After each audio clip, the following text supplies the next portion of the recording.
Thank you to Tokyo Treat and Sakurako for sponsoring today's video. When several captains within the first Quincy invasion of the Thousand Year Blood War arc suddenly and brutally have their Bankai stolen away from them, forcibly ripped away from their Zanpakuto, it is a catastrophe of the highest order. For not only have these captains now had their precious trump cards taken from them and used against them in their most dire hour of need, but perhaps more importantly, they have had a core element of their own soul gouged out, ferociously carved away and squirreled into the night, leaving the captains totally in the dark as to whether or not their Bankai will ever return to them again. And I think these early scenes, this early stage of the Thousand Year Blood War arc is incredibly well crafted. It is meticulously well made, and I think that there are a number of subplots running concurrently at the same time that really build on each other to give the impression, even in this early stage, that the final arc of Bleach is going to be an all-encompassing, massive story.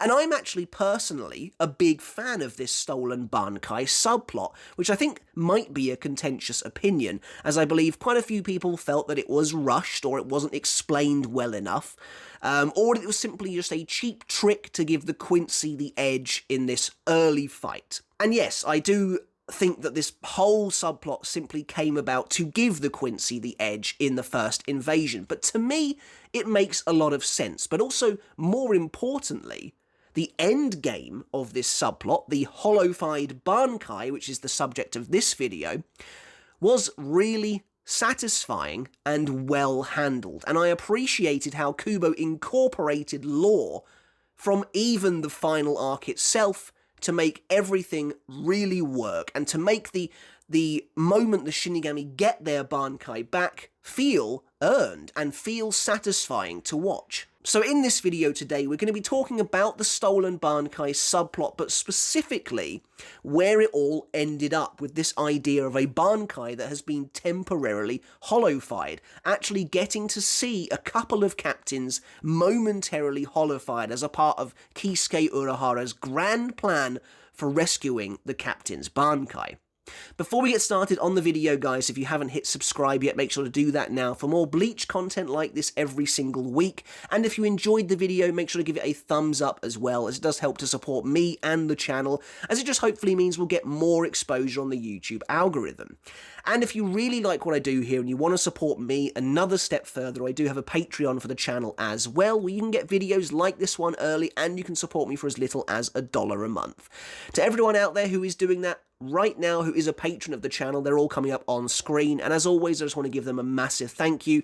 Thanks so much, I really do appreciate it. So this idea of Bankai stealing was a major subplot in the first kind of act of the Thousand Year Blood War arc, and it was designed to put the Shinigami fully on the back foot. Basically, the Quincy arrive in the first invasion, and the Shinigami use their Bankai. It's generally speaking just junior captains who use Bankai in a gung-ho fashion immediately to try and end the fight as fast as possible, and the Quincy produce these medallions emblazoned with the Vandenreich emblem.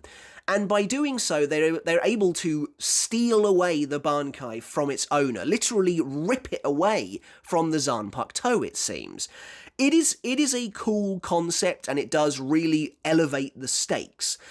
As for Bankai stealing itself, annoyingly, it's never explained how they actually do it, and I do think that that probably should have been explained, but at the same time I feel like we can infer enough just based on what we know as readers about the Quincy in general. Obviously they have dominion over Reishi almost completely, almost entirely, and if we kind of go on the basis that a Bankai is separate to a Shikai within the realm of a Zanpakuto, it is maybe like a Reishi construct.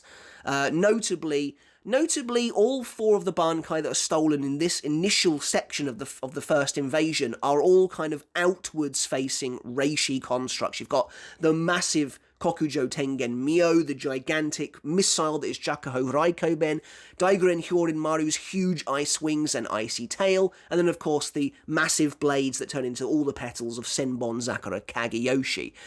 While I don't think that necessarily has any bearing on how this works, it does make it easier to envision the Quincy just basically having this item that is custom made, using their expertise in dominating reishi to just target that separated reishi construct that is Bankai, break it down, and steal it away. But that is speculation on my part, just using what I know about Quincy. It is never explained how they actually do it, which is a bit of a shame. But regardless, I do still think it was effective in really putting the captains on the back foot. But I really do like this subplot, because from this moment right the way through to the captains getting their Bankai back at the start of the second invasion, it feels like Kubo is really feeding this plotline, like he had it all planned out right from the get-go. And I like that we get to kind of check in with it every now and then. It makes total sense to me how this eventually plays out.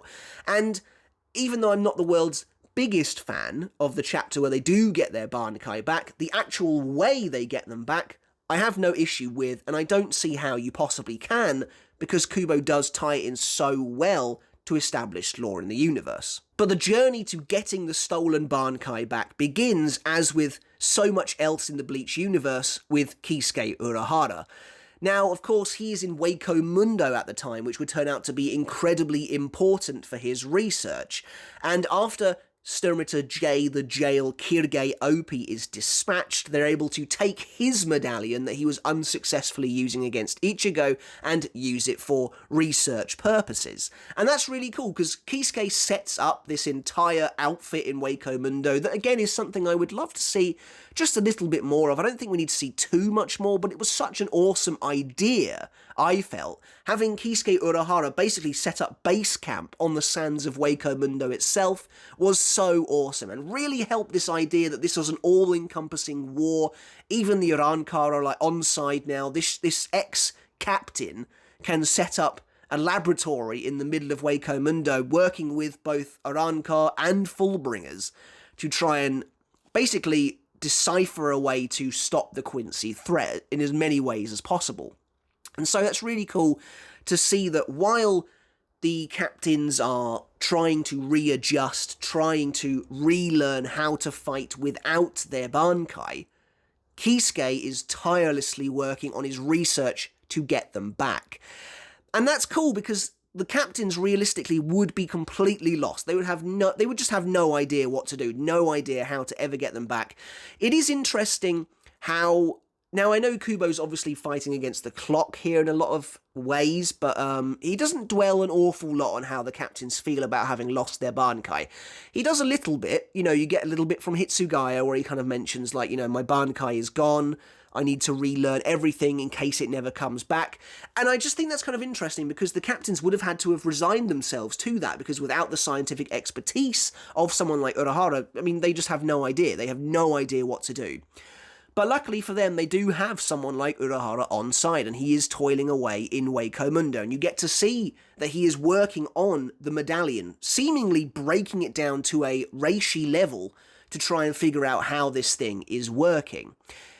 Now, based on the solution he comes up with, it's difficult to know where he kind of got this from just by analysing the medallion. I think him analysing the medallion is just an easy way for Kubo to signpost to us as readers that Kisuke is on it. He is working hard and he's going to come up with a solution. But the solution he comes up with actually mostly originates from everything he knows in the Everything But the Rain flashback. But the Everything But the Rain flashback feeds in so nicely into this idea of the stolen Bankai subplot being so well thought out, because it's so clever how this flashback gives us so much crucial information regarding Ichigo, his parents, his heritage, all that sort of thing, while at the same time totally laying the groundwork for how the Shinigami captains will get their Bankai back.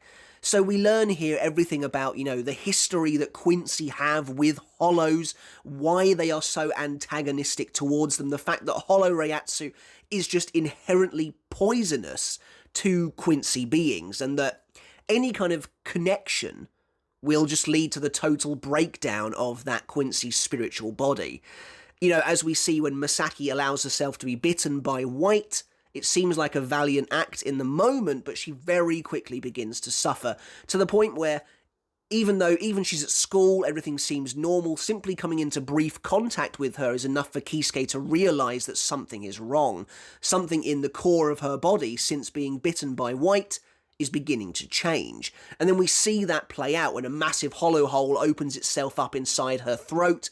Her body begins to hollowfy and break down because Quincy Reiatsu cannot deal with hollow Reiatsu. And I thought that was really interesting, and it makes so much more sense later on when Kisuke gets the Bankai back and how he helps them get it back.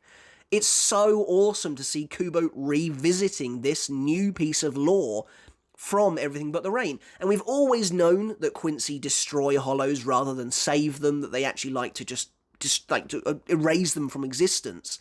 And it turns out that is from a deep-seated fear of hollows existing, because they are the antithesis to Quincy. So for me, it works really well, and it takes us in to the moment the Shinigami do get their Bankai back at the start of the second invasion, with a really fascinating acceptance of Hollow Reiatsu. Before we get into that though, guys, just a quick word from today's sponsor. Okay, so as it's a brand new month, that means we have 2 brand new boxes from Tokyo Treat and Sakurako to share with you guys. So Tokyo Treat and Sakurako are monthly Japanese snack subscription boxes delivered to your door, with the aim to share Japanese culture throughout the world. Yeah, and both of these boxes actually work slightly differently. So Tokyo Treat tends to have more fun, pop culture style snacks inside it, while Sakurako has more authentic, traditional Japanese snacks made by their artisan snack makers. So each box comes with a different theme. It's fittingly a summer theme this time, with Tokyo Treats being Sugoi Summer. So August in Japan is synonymous with the summer holidays, and fittingly this month's Tokyo Treat box comes jam-packed with fun, tasty, limited edition summer-themed treats. For example, the Chupa Chups Strawberry Cream Soda, Watermelon Seed Ramune Candy, Pure Potato Truffle and Rock Salt Chips, Sour Paper Candy Cola, and for all the Askin Naklavar fans out there, one of the flavours of the summer surprise Kit Kat this month is Cafe Olé. Let's show it. Oh. They look good. Oh, they're like animal crackers, aren't they? They are. They look sad. That's really nice.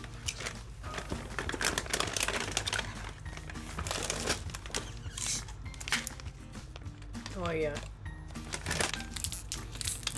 Ooh. I want another panda. Oh yeah, this looks well nice. That's really nice. As for Sakurako this month, they've partnered with Ogimi Village to bring you their Okinawa retreat theme. So the people of Ogimi Village have the highest life expectancy in the world, and we've got snacks with ingredients grown right there.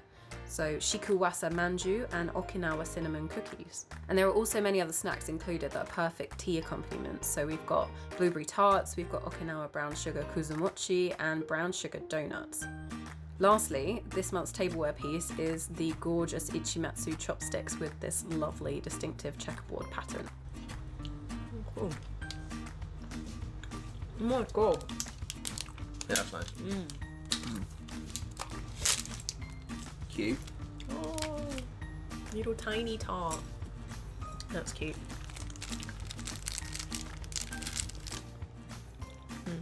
Good enough. That would be good with tea. Yeah. So, what's that you doing? Now, if you want to know a little bit more about what you'll be eating, each box includes a comprehensive booklet that breaks down everything that's included that month. Okay, so those are the boxes for August. Now, if you want to get your hands on these Japanese snacks or a subscription of your own, Tokyo Treat and Sakurako have given me a saving to pass on to you guys. Use my code, which will be showing up on the screen right now, or you can find it in the pinned comment below, to get $5 off your first box. And I want to give a massive thank you to Tokyo Treat and Sakurako for sponsoring this video. And so we do arrive at the second invasion of the Quincy, and things are still looking really, really bad. The Shinigami are fighting bravely, gallantly without their Bankai. They are putting up a decent fight, so there's a great bit of choreography where Soifon leaps over BG9's tentacle, grabs it, smashes him into the wall. She does all of this with no Bankai. She snaps his minigun in half, and that's just a really good fight in general. It's criminally short, but I love that fight. And, Hitsugaya tries his best against Bazby, but he's just utterly dominated. And it's basically telling us that although the captains have tried their best to learn to fight without Bankai, it is simply not enough, and it just won't be enough to beat the Sternritter.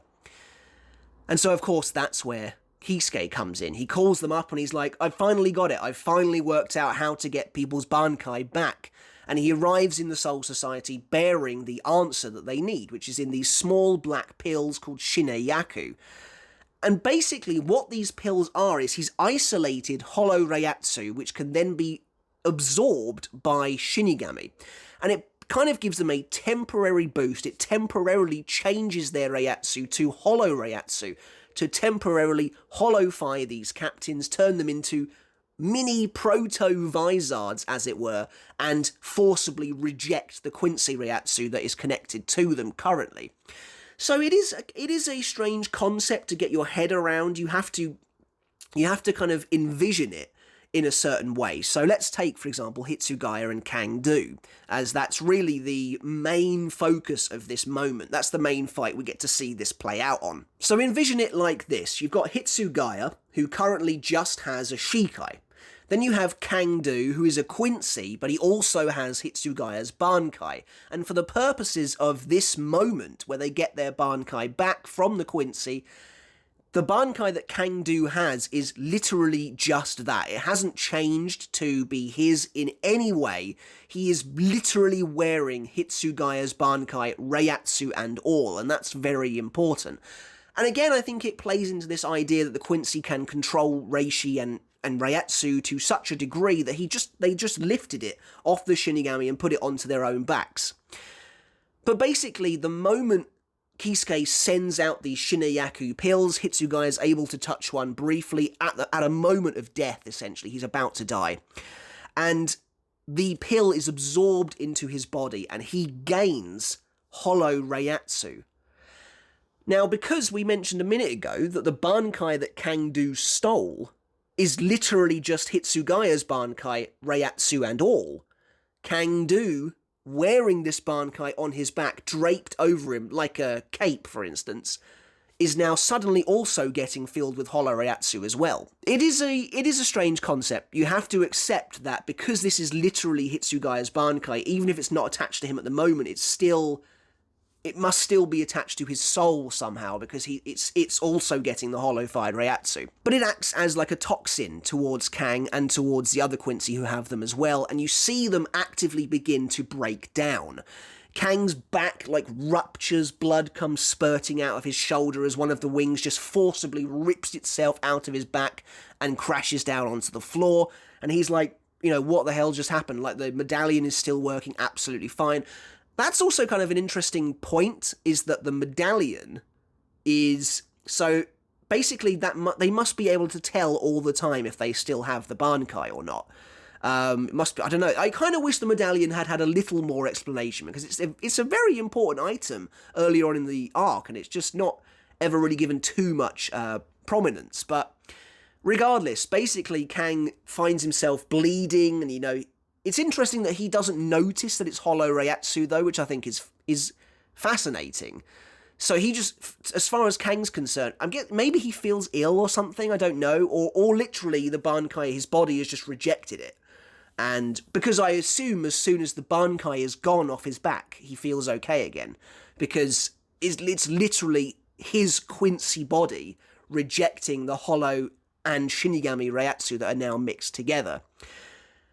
And the same thing happens to BG9. As he's a robot, his body starts to shut down. As he's affected by the Hollow Reiatsu, it breaks down his communications. His leg paralyzes and he can't hear anything. I think it's underrated, essentially, how big of a deal this moment actually is for these prideful captains. Don't forget, for the vast majority of this story, the enemies are hollows. And yet this moment really shows us, A, that this is a war involving everybody and that the Shinigami are willing to get help from anywhere if they can, because they desperately need it. But it's also showing us that the Shinigami were willing to do literally anything to get their Bankai back. Even a Shinigami as prideful and as authoritarian as Soifon willingly accepts Hollow Reiatsu into her body because she knows that it will save her and that it will get her Bankai back. She says, he mentioned we will be temporarily hollow-fied, but now I've got the Bankai back, and she fires it at BG9. Hitsugaya goes a step further and actually starts to look vaguely hollow-fied. Basically, at the moment Hitsugaya's kind of goes a little bit slower than Soifon's, I'm presuming mostly for dramatic effect, but it starts out with Kang rejecting one wing and Hitsugaya gains that wing back, and then suddenly Kang loses the other wing later on, and then Hitsugaya has almost totally transformed at this point. He's now got kind of like these icy, they're either gigantic ears or they're gigantic ice horns coming off the side of his head. His wounds have been totally closed up, a massive kind of ice belt has grown over his burn wound over his chest. His blade, which was destroyed to about this high, is now fully ice, which is a really cool little detail. But the most important detail is that Hitsugaya now has a temporary icy hollow mask appearing over one eye, giving him that, the hollow mask eye, very similar to, say, something like Stark's Resurrection. And it's really awesome. I think this is such an underrated moment, because it's a big deal. These captains are temporarily hollowfying and becoming essentially very, very early stage Vizard, which is really cool. Hitsugaya even says at one point, he's like, there's something covering my eye, and he says, oh yeah, they did mention I'd be temporarily hollowfied. Oh well, there's nothing for it. I'll just fight like this. And I just think that's so cool. The captains, they are accepting Hollow Reiatsu. They're accepting essentially the aid of Hollows to bring down the Quincy, and I think it's really cool. And then there's Hyorin himself, who manifests behind Hitsugaya in a really awesome scene, apparently even visible to Kang-do himself, perhaps to make some kind of a point about Kang's words regarding pantheism. And maybe it's just me, but Hyorin looks exceptionally menacing and monstrous here, more so than usual, perhaps because he's been hollofied. But it's just, again, really nice to see that lore from Everything But the Rain brought into full effect here, that Quincy are seriously immunocompromised when it comes to Hollow Reiatsu. And that plays out really nicely here, to see those Bankai just rejecting their bodies. I think it worked really well. I remember reading the chapter 553 and being immensely conflicted because I hated what happened to Kang and BG9, but I was like, yeah, this all makes total sense. This is smart. And I remember thinking, I was like, this makes a lot more sense than I expected it to. I kind of expected them to get the Bankai back in some, random way that came out of nowhere, but this felt very well put together to me, and I was genuinely pretty impressed. So it is really cool seeing this icy rebuilt Hitsugaya bearing a hollow mask fragment on his face. It is weird that Soifon doesn't seem to change at all, despite also being hollofied, and Komamura and Byakuya are hollofied outside Seirei as well, but obviously we don't see it.